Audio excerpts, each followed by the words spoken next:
Welcome to Rock the Crown. I am your girl Daia, and I am here with my sisters Nafisa, Nefertari, and Naima. We are in season 3 of Rock the Crown, and we are so happy that you are here to join us. This second episode of season 3 is Detoxing Your Toxic Relationships. We hear this often about toxic relationships. I want to start by giving you a clear definition of what toxic relationship is. Toxic is usually used to define something that is deadly or something that is poisonous in material. And that's just what a toxic relationship is. It's a relationship that is poisonous to your inner being, it's poisonous to your growth, it stunts your growth. This relationship can be a marital relationship, it can be a parental relationship, it can be between two siblings, it can be with a coworker or even business associates. When you have someone in your midst who is toxic, it tends to stunt your growth. It causes you to operate on a lower vibration, okay? It brings negativity into your life. So, what we want to talk about today is detoxing that relationship. Sometimes a toxic relationship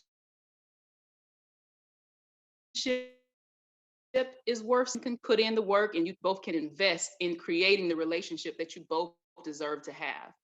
But sometimes when that relationship gets to be abusive or borderline abusive, sometimes it's best to just let it go. So we all have to take an assessment of our relationships and determine if this relationship is benefiting me. Is this relationship one that I'm finding joy in? Is this relationship one that I can grow in? Is this person encouraging me to grow? Is this person encouraging me to be my higher self? So, in this episode, myself and my queens will be discussing some of the signs of a toxic relationship. We'll also talk about how you can save your toxic relationships. Because keeping in mind that sometimes those toxic relationships is our family members, which is impossible to get away from sometimes. And it's best to keep the ties. As Muslim, we are taught to maintain the ties of your familial relationships. So we need to learn how to detox these relationships to make them better for both parties that are involved. So most of us have been involved in some type of toxic relationship, whether it be on a small scale or whether it be on a large scale. We've all experienced even just toxic times, right? There have been times where you and your mate maybe just did not get along, maybe just did not, were not really in it, for the betterment of the relationship. So we will kind of start by talking about some of the signs, some of the ways that you can tell if a relationship that you are involved in is toxic. And I believe Nefertari, you're going to talk to us a little bit about the signs of a toxic relationship. Thank you, Daia. Yeah, it's good to know the signs because sometimes we can be in a relationship that's toxic and not even know it. You've heard that expression of you can't see the forest for the trees. Or did I say that backwards? The trees for the forest. Either way works. So yeah, and so it's really important to be able to know what some of those signs are. And one of them is like the lack of support, and like I said earlier, in any relationship, it could be uh with your siblings, or in a relationship with your spouse, your business partner, your co-workers. But a lack of support definitely can cause toxicness in the relationship. And even with communication, if you have communication that's just toxic communication, having someone around that, when they talk, you always have, like, well, maybe not always. Some people have this person, a lot of times people have this person in their life where every time you hear from them, there's an issue, something's going on with something, they talking about somebody with something. And a lot of times we just lend our ear and we just kind of listen in on it. And then we might even find ourselves like, start, you nodding the head and yeah, girl. And Next thing you know, you done got engaged into this conversation, and you look up and you're trying to figure out, how did I even get here? And so we want to guard ourselves from being in relationships that are toxic as far as communication. But we can help each other with that by sometimes just adding value to it and sharing, because like I said, sometimes people can be doing a certain thing and they don't even have knowledge of the fact that they're doing that. And so just being able to help. So, tell your friend or tell your spouse, this is not something that, I like. This is not something that I want to be a part of, as it relates to toxic communication. When you think about, people talk behind somebody's back about something else. So it's like, that's not something you want to be involved in. Or even jealousy. Jealousy is like something that is, very strong, kind of a thing that can turn into a huge toxic part of a relationship. And sometimes it could be, you got the little small jealousy thing going on, where it's like, oh, like, she thinks she cute with such and such and such, versus instead of like giving her that, like, you really look good. I really like that shirt you have on, or that scarf, the way you tied it, or whatever it is, being able to just kind of give a little bit instead of showing that jealous side of it, I wish whatever, whatever. On one side, like that's your girlfriends. But then you can have a jealousy that can be huge if you're in a relationship and that male or that female are very jealous about whether that's, they've got a past or something that they're holding on to. And so it could be, see it being something that is not, it could be just an innocent conversation that you may be having with someone, and the jealousy tendencies within them is coming out, and it can become very toxic for the relationship, because you'll find yourself having to explain yourself through every little situation, which is pretty much like insecurity. And then controlling behaviors, being in a relationship with somebody telling you like what to do, how to do it, when to go, when not to go, you start to kind of mimic a robot in a way where you look up and it's another one of those situations where you're trying to figure out, how did I get here? How did I get here? When did I become this person where I can't think on my own? I can't move on my own. Like, you're not this human being. So, you know, controlling behaviors is something that we want to watch out for. And resentment is like, it's one of those things that I learned in a session that I was in with Tony Robbins as well. He kind of talked about those four R's, and resentment is one of them. So resistance, resentment, rejection, all of those things can definitely have an impact on toxic relationships. And then just dishonesty, when honesty and trust is very important. And so when you have that dishonesty there, it just kind of starts to take a toll on you in a way where you just don't know what to do, what to believe, how to believe, like, you can't believe something somebody says, and it's like, it starts to take a toll on you. It's like you can't trust them. So it's very important to be able to have that. And so just patterns of disrespect, it's like, whether it's something you say or do, or and how they respond to you, sometimes you might be like, did they just do that? Did they just say that? Like, what? So just patterns of disrespect, you have to really watch out for those kind of things. And just constant stress, because whether that's the toxic relationship can cause stress on you as an individual. And sometimes we think we're dealing with a situation and nothing is wrong, like you're handling it like, like a superwoman. I'm gonna put myself in a position as a female, in a relationship with a man. Like, sometimes you don't see that some things can be causing you stress, but one of the ways of realizing that is when you fall ill. Stress can really cause a lot of turmoil to the body. It can cause a lot of toxation within the body because you are stressed. So it's very important that you are not allowing yourself to be in a position where you're constantly stressed about something. Stress can take you out of here. You heard that expression, stress will kill. It can kill. And so that's one of the things with stress. And so then, another thing that can be very toxic in a relationship is just ignoring your needs.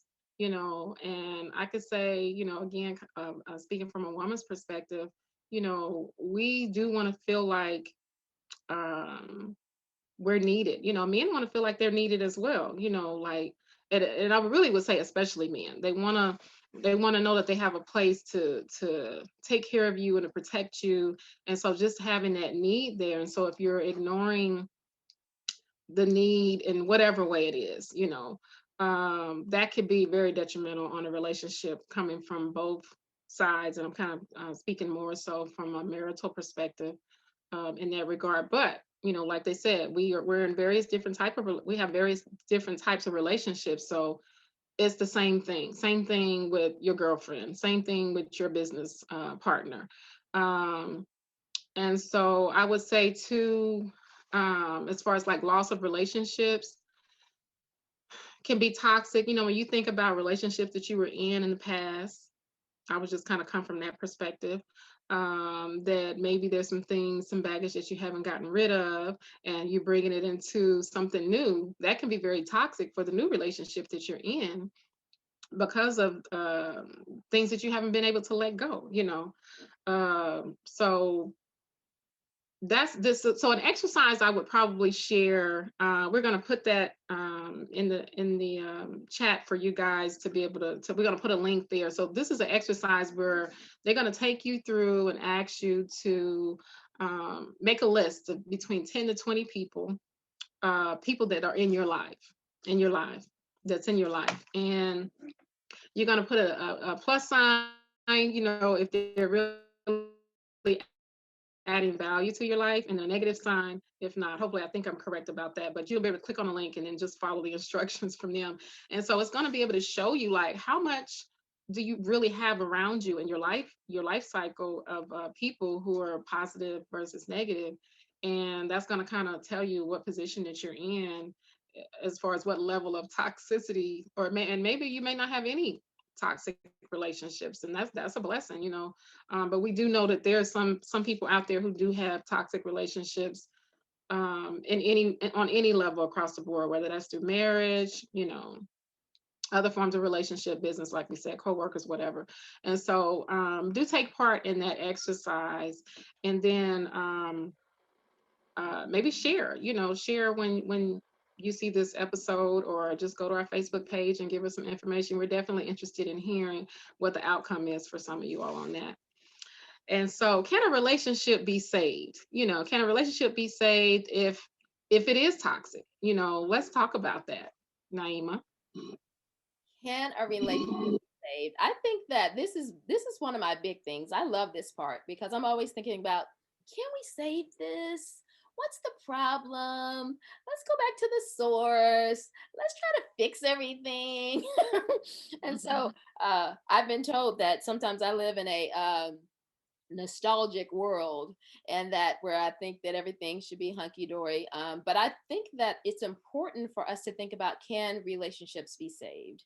Not just from the standpoint of, feeling like, you know, well, let me back that up a little bit. I think that we live in a society where scissors.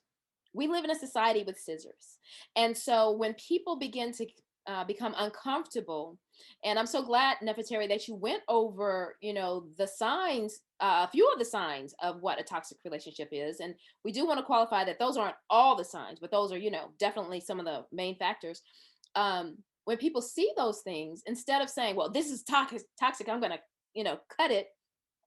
Let's think about, how can we work this out? Because whether we're the one being toxic or the one that's receiving the toxicity, the relationship has to be saved. I was thinking today, I was listening to, everybody's listening to self-help and all of the other things. And I was thinking, they were talking about narcissistic people, and everybody knows a narcissist, everybody, right? They've seen one, we've had president for one, all these different things, right?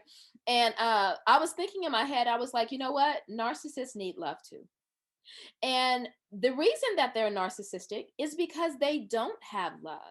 And the reason some people are toxic is because they haven't been able to form healthy relationships. So when we think about, can the relationships be saved? we hope and pray that it can be on the part of both people that they're willing to invest, right? Because why be in a relationship if only one person wants to work on it, right? But it can be saved if both parties are willing to invest. And so again, we're talking about our relationships, parent child relationships, brother sister relationships. We're talking about platonic relationships, friendships, business relationships, are both parties willing to invest? And in our last episode, we talked about commitment, and really the investment is leading back to your level of commitment that you have for that relationship. Then thinking about the acceptance of responsibility, right?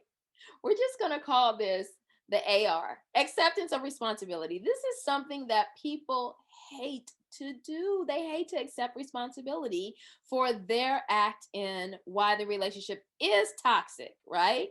And or if whether they contributed to it or not, just being able to acknowledge that there is some level of acceptance of responsibility.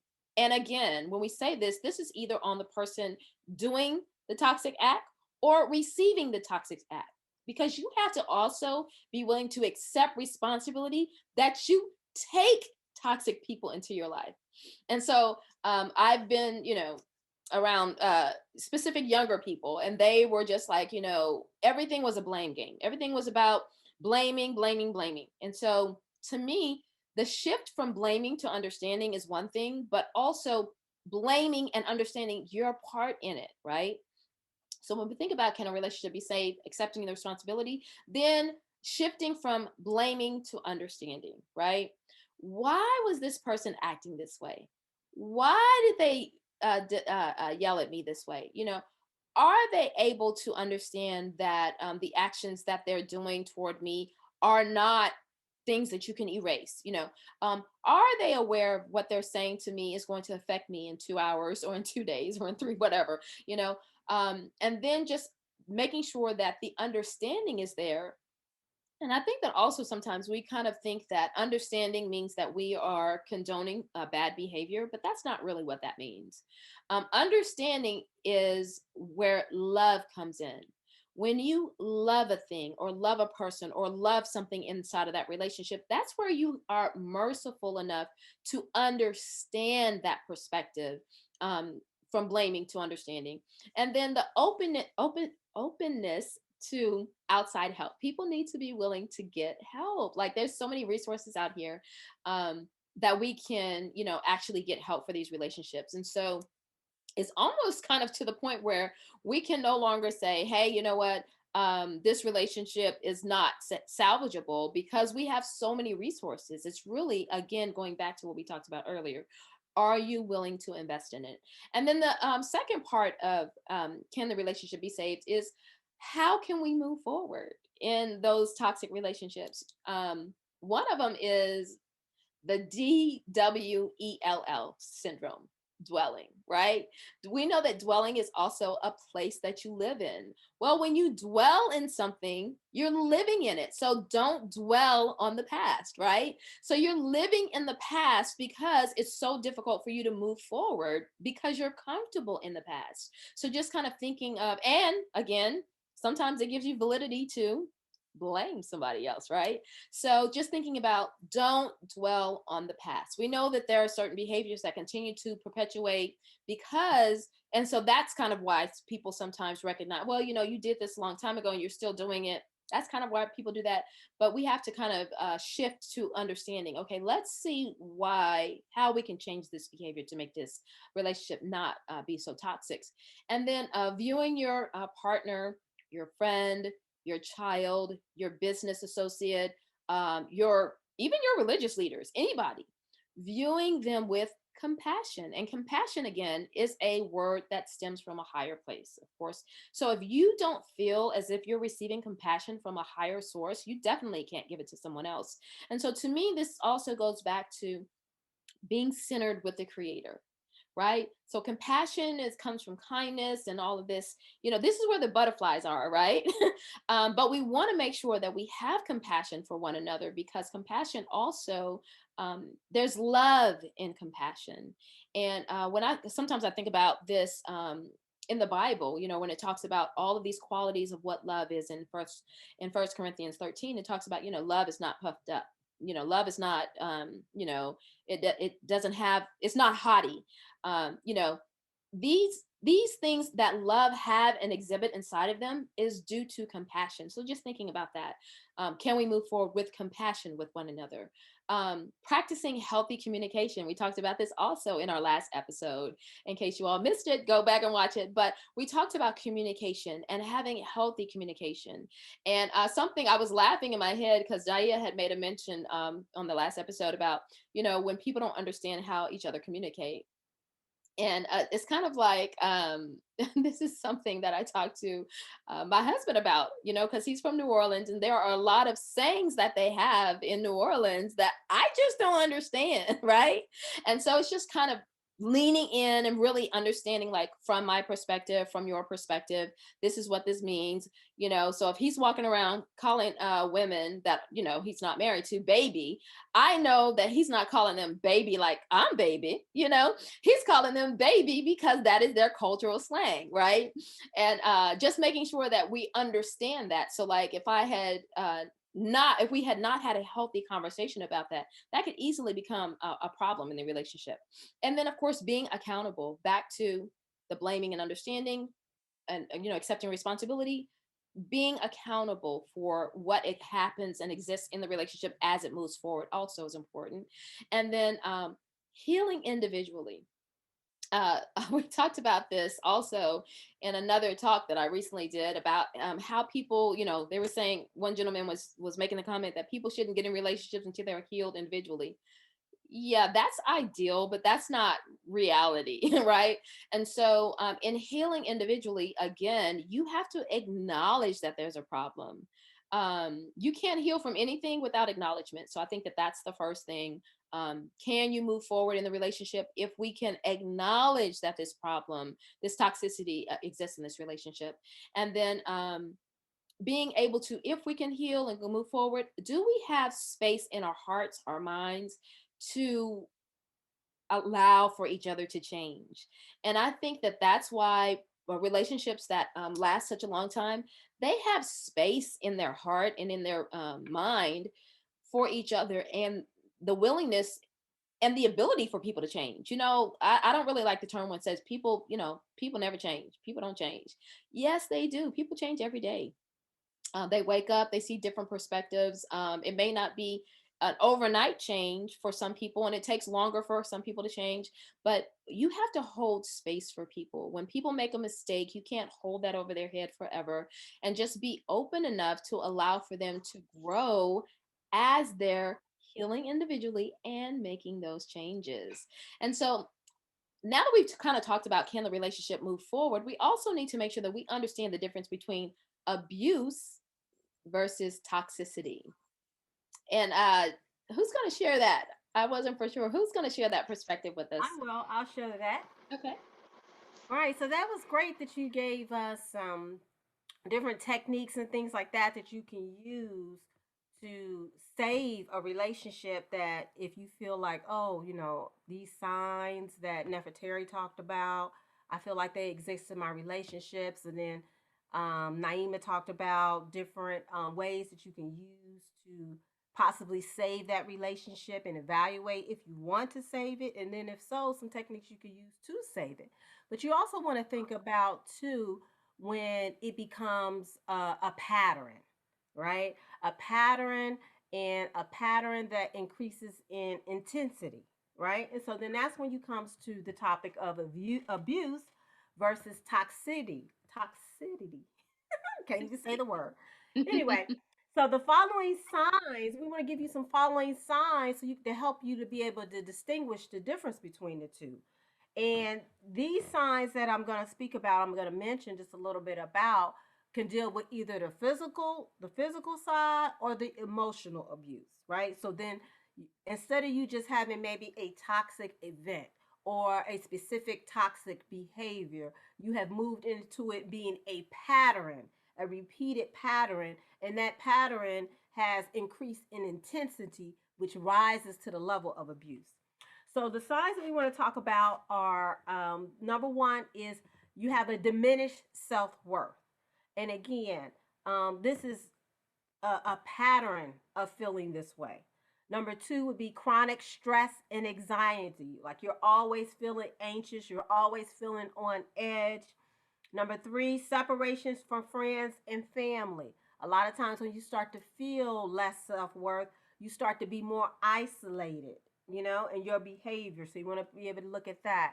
And then interference with work or school, fear or intimidation, where either they're exhibiting this in their demeanor or in their words or in their actions that cause you to feel this way.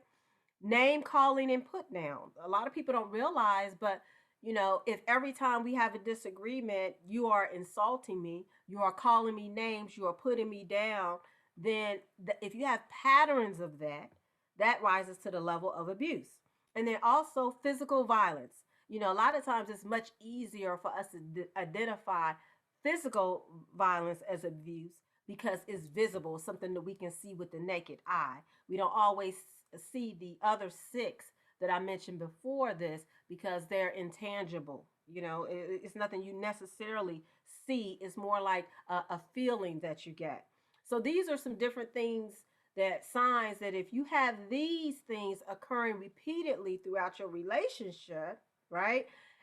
And the intensity of them, you might want to look at, it might be best to walk away, right? It might be best to walk away.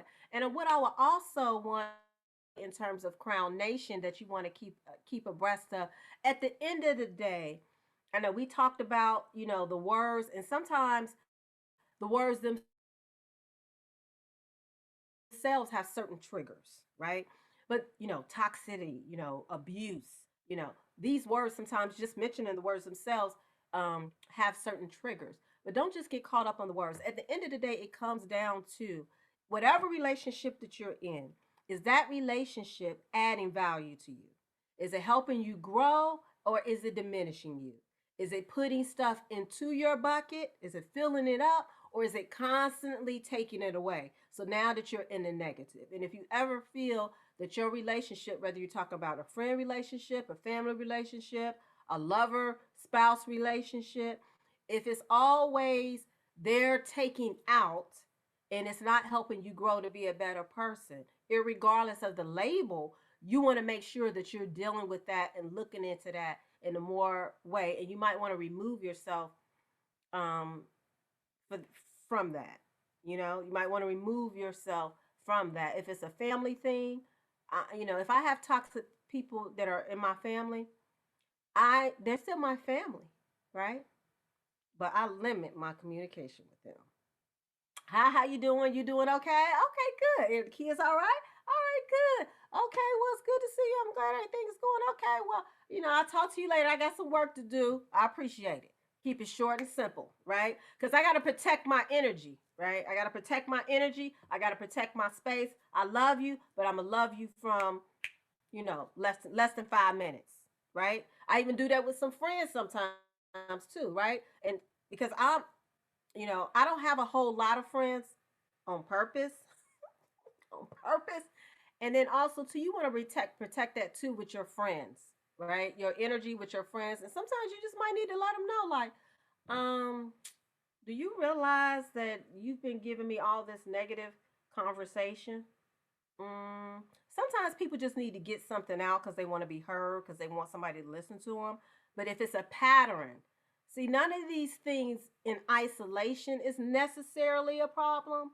But when it's a pattern, right, that's when it rises to the level of being a toxic relationship or being abuse. And at the end of the day, you just want to make sure that you're protecting your energy, and that even when somebody is being abusive towards you, or name calling or doing any other of these signs that they talked about before, you want to make sure, call them to account for it. Let them know what you need. You spoke to me in this manner and that's not acceptable. I'm going to need you to do this when this happens again. You see what I'm saying? And it's up to them whether they're going to choose to modify their behavior or work on modifying their behavior, right? So those are just some of the things that I wanted to bring to you all today. I hope it was some help, and we're going to continue on with this conversation with looking at possible example. Dia, you want to talk about the example? You might want to talk about this. Oh, sure. Thank you, ladies, so much. You all have given an excellent overview of this conversation. I really want to encourage our viewers. Most of our viewers are our age, and I really want to encourage you all to share this with your younger children as they start to build these relationships, and form, friendships. They need to also be very aware of who they have in their circle. Is as they're young people, they're trying to, set goals. They're trying to establish themselves in a career, and so it's very important that they surround themselves with people who are positive, with people who are encouraging, right? Who are supportive. It's very important that we encourage them to keep their circle very tight. Everybody doesn't need to have 100% access to you. Everyone who comes into your Snapchat or your Instagram is not going to be good for you. So helping them also to be able to identify some of these signs is very, very important. So as we talk about a few of the examples, I wanted to reference, first of all, Iyanla Van Zant, who has a show, I don't know if it's still on, but Fix My Life, right? And in a lot of her shows, she brings on families, she brings on, couples. And in a lot of times, the things that she talks about is the nature and the toxic nature in which they deal with one another. So I was watching one show the other day, and it was about a mother, and she had three children, and all of the three children, all expressed that they had issues with their put them down, and it didn't, it was borderline abusive, but it was really just that she was not supportive of them. She did not encourage them. A lot of the things that they have, they attributed it to their own, to their own selves, and how they had to really, really, encourage themselves to get to where they were. But Iyanla talks a lot about, recognizing these signs in your relationships and how to repair it. She does a lot of work in repairing and mending relationships. So, there's a lot of work that's put into it. She gives homework, she gives assignments. So there again, it's a skill where you're learning to really mend and repair relationships once you've determined that it's not an abusive relationship. And once you've determined that this is someone that I want to have in my life, this is someone that I do gain, benefit from, and this is someone who does add value. We just have this issue that we need to deal with head on, and just try to move on from there. I also was watching Lifetime, and there's a documentary that's coming out about Whitney Houston and Bobby Christina. And, we all know about Whitney and Bobby Brown's relationship. We know with celebrities, like, that's just they're in a totally different realm, right? But we know that their relationship was very toxic. If there ever were an example of a toxic relationship, it was that one. They just were not good for each other at all. Once they got together, there was this, a lot of drug use and abuse and all kind of things. And it just really spiraled, and I will say it more than likely started out just as being just a toxic relationship, just with these toxic elements, that were not, good for either of them. And then from there, it escalated. And so I just wanted to bring this example because I wanted to mention how that relationship and that toxicity in that relationship also spilled over into their child's life. Bobby Christina, took on a lot of the same habits as her mother, and as you all know, they both actually died in the same way, in the same manner. So that mother-daughter relationship was a very toxic relationship. No fault, no judgment here. We all as mothers do our very best. Whitney was very much a very devoted mother, but the lifestyle that she lived, it hindered her from, really being that supportive mom. And so, but that toxic relationship between mother and daughter really, caused Bobby Christina's, life to take a very bad, bad turn. So, that's why it's very important that we examine our relationships, especially our relationships with our children. As parents, we kind of we a lot of us, we had children when we were young. So as we were growing, we were also raising children. So, years went by. We learned some things that we didn't know when they were 5. So we tried to implement it when they were 15. And at this point, what happened? Resentment has already stacked up. Mom, you weren't this type of mom when I was growing up, and now you're wanting to be this type of mom. So it takes time, it takes patience, it takes compassion to be able to nurture, these relationships with our children. But if we see that there are any, forms of toxicity in our relationship with our children, let's identify it and let's work to try to establish better habits. It's never too late. It's never too late. I'm 40 years old. I'm still building a positive relationship with my father. I'm still building a relationship with my mother. My children are in their 16 to 21, still building beautiful relationships with them. So it's never too late. Like Naima said, let's not be so quick to cut the cord. Let's not be so quick to cut someone off, of our lives. Let's try and work, if they're willing, let's try and work towards building these beautiful relationships, because no one deserves to be discarded. No one wants to feel like, like they're, not important to you, in your life. I think that most of us, here have really done a lot of hard work to where we have really, like I have a zero tolerance. I'm like Nafisa. I don't a lot of, a lot of friends. I keep my circle very tight. So, I've learned that throughout the years. I've learned to do that throughout the years. And so that's when it's very important as young people to screen your friends, because once they become friends, you start to grow and have feelings for them. Even as friends, you start to love your friends. And then it becomes very difficult to make those changes, make those corrections when you've allowed, certain behaviors for so very long. So I just wanted to add that to the conversation. I felt like this was a very important topic for us to discuss, as we come into the new year, January, we're wanting to start off fresh. So as we're looking at, all the things, the goals that we have, and we're looking at, renovating our home or changing careers, we should also try to think about some of the relationships. How can I build better relationships in my life? How can I build a stronger bond, with my sisters or my brothers? So this is something that I'm encouraging my Crown Nation to do. And Crown Nation, please, comment and let us know, how our sessions, how our episodes are impacting your life. We really want to hear that. We really are wanting to share a piece of us with you, and we're hoping that you will reciprocate and share that with us. Ladies, I'm going to open up, and if anyone else wanted to add anything else to the conversation, please.